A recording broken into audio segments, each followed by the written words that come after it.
Alors, bien aimé dans le Seigneur, j'ai un passage, ou en tout cas, dans mon introduction, un passage qui m'a beaucoup interpellé depuis tous ces derniers jours où nous établissons les fondations du tabernacle de David. Et la parole de ce matin, c'est dans Psaume 27, à partir du verset 4 jusqu'au verset 7e. Alléluia. Si nous pouvons nous lever en révérence à la parole. Psaume 27. Du 4e au 7e verset. Si vous y êtes, dites Amen. Si vous y êtes, dites Amen. Amen, amen. Nous y sommes. Voici ce que la parole dit.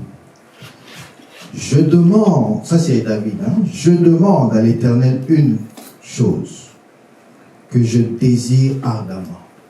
Ça commence bien. Il nous fait la démonstration de son besoin manifeste, puissant.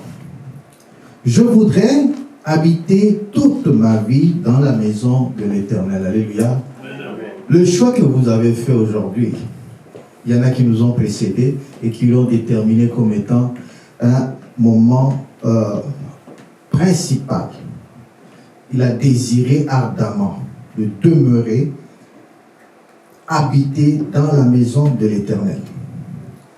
La Bible continue, pour contempler la magnificence de l'Éternel. Alléluia. Et pour admirer son temple.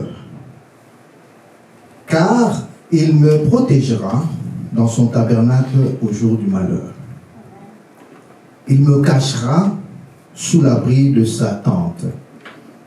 Il m'élèvera sur un rocher. Et déjà ma tête s'élève sur mes ennemis qui m'entourent. J'offrirai des sacrifices dans sa tente au son de la trompette. Amen. Je chanterai, je célébrerai l'Éternel. Verset 7. Éternel, écoute ma voix. Je t'invoque. Aie pitié de moi et exauce-moi. Amen. Vous pouvez prendre place. Comme vous le remarquez avec moi,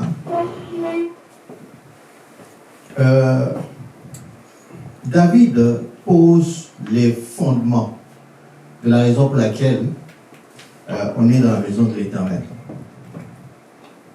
Voici les raisons qu'il avance du fait d'avoir ce désir ardent de demeurer dans la maison de l'Éternel.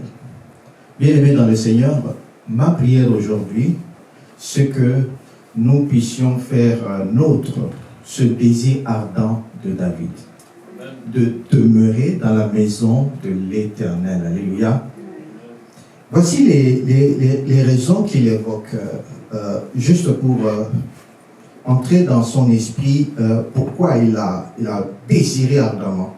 Il dit, ok, je retiens les mots, c'est écrit. Donc je n'invente pas, je lis. Il me protégera. Alléluia. Alléluia. Il y a que le pasteur Seigneur qui a compris. Je croyais que tout le monde allait crier Amen. Amen. Amen, ça veut dire, vous agréez cette parole et que vous agréez ça dans votre cœur. Hein? Si vous êtes avec moi, please, réagissez. Ok? Afin que je sache que ce que la Bible déclare, vous l'agréez dans votre esprit, dans votre cœur. Et cela devient vôtre. Alléluia. C'est pas fini. David dit, il me cachera. Oh, alléluia. Dans sa maison. Alléluia. Il n'a pas dit ailleurs. Il a dit dans sa maison. Alléluia. Dans la maison de l'Éternel, les raisons pour lesquelles il insiste ardemment à ce que ça soit, il insiste de demeurer dans la maison de l'Éternel parce que Dieu le cachera. Quelle est ma prière à moi aussi? Parce que si vous, ce n'est pas votre cas, mais moi, c'est mon cas. Moi, je veux être caché sous ses ailes. Une image. J'aimerais que vous essayiez de retenir cette image. Voyez-vous dans les basses-cours, ok? Ceux qui viennent de l'Afrique se rappellent un peu comment c'est. Ok? Vous avez des poules, vous avez et les poussins qui tournent autour et tout ça. Et lorsque la poule sent un danger, quel qu'il soit, les poussins viennent se mettre sous les ailes. Alléluia. Est-ce que quelqu'un se rappelle de ça? Ouais. Hein? Ce n'est pas le fait du hasard. Hein? Parce que les poussins réalisent que sous les ailes, ils sont protégés. Amen. Les prédateurs, quand ils voient la protection de la maman poule, hein, ils continuent à tournoyer.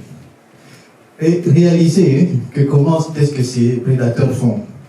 Ils vont chercher le poussin qui est en dehors de la protection, de la couverture. Alléluia. Est-ce qu'il y a quelqu'un qui a compris? Amen. Pourquoi est-ce que David demande à ce que nous rentrions dans la maison de l'Éternel pour y avoir cette protection et être cachés? Et il continue, il m'élèvera, pas juste sur le rocher. Voyez-vous, hein, quand on parle toujours de cette image-là, le prédateur également va dans les hauteurs pour observer lequel des poussins ou quelques volailles que ce soit est isolé.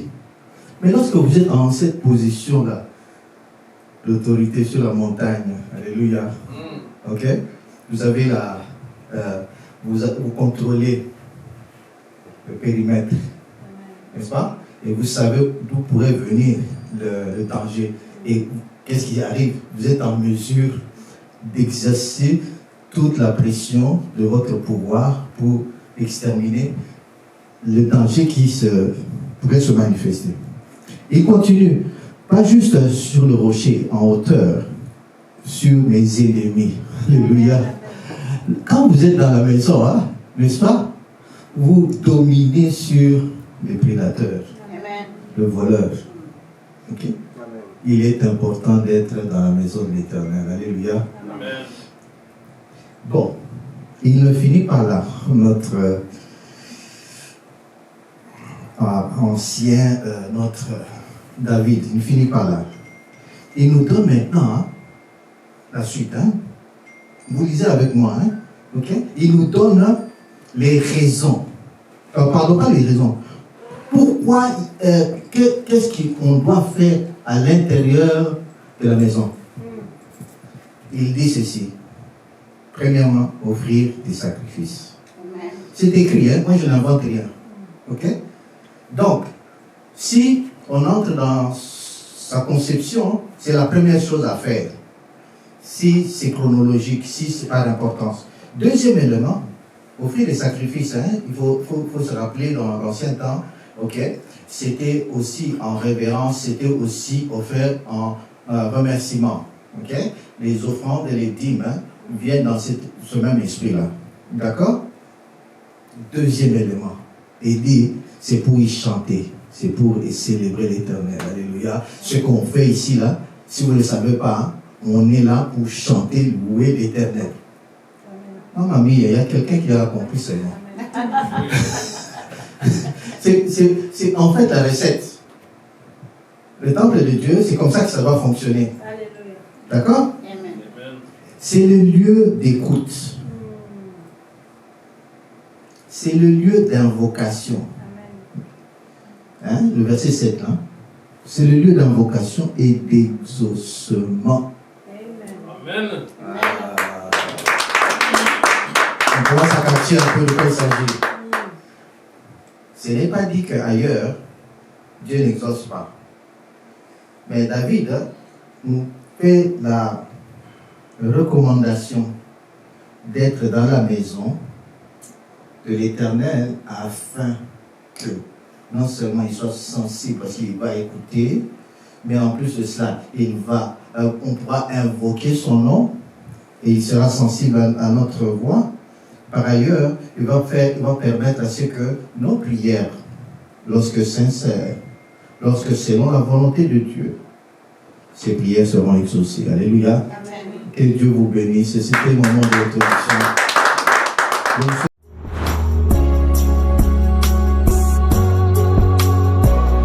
East Wind Ministries, seeking God to impact nations.